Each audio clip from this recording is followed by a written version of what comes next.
Urban Trail, une course pour l'éradication de la poliomyélite.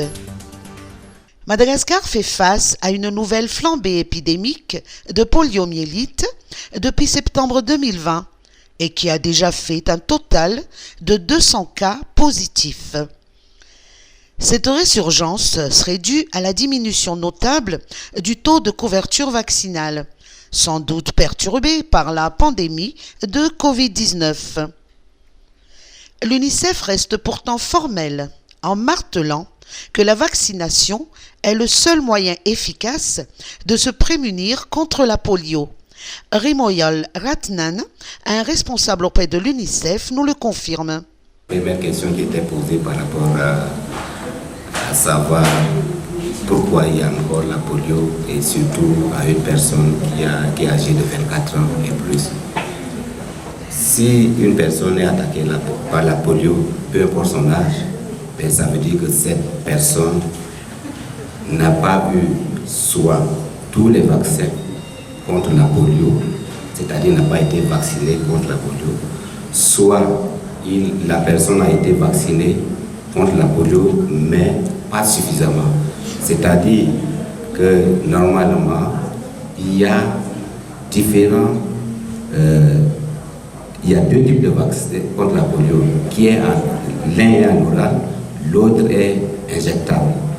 Et si la personne a son jeune âge, parce que c'est inscrit dans le calendrier vaccinal du pays, si la personne n'a pas pu être vaccinée correctement, suivant le calendrier vaccinal, la personne est à risque.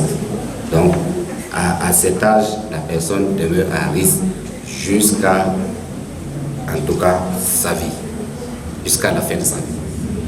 Et donc, en tant que telle, cette personne peut à tout moment contracter la maladie, c'est-à-dire à travers le virus.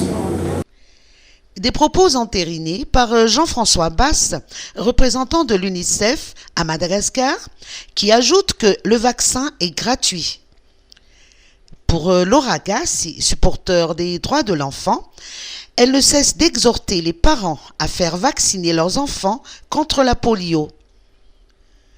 Dans le cadre de la Semaine mondiale et africaine de la vaccination, le Rotary et le Rotaract, avec l'UNICEF, l'OMS et le ministère de la Santé publique organisent ce dimanche 30 avril la 6e édition de la course pour l'éradication de la poliomyélite, baptisée Urban Trail.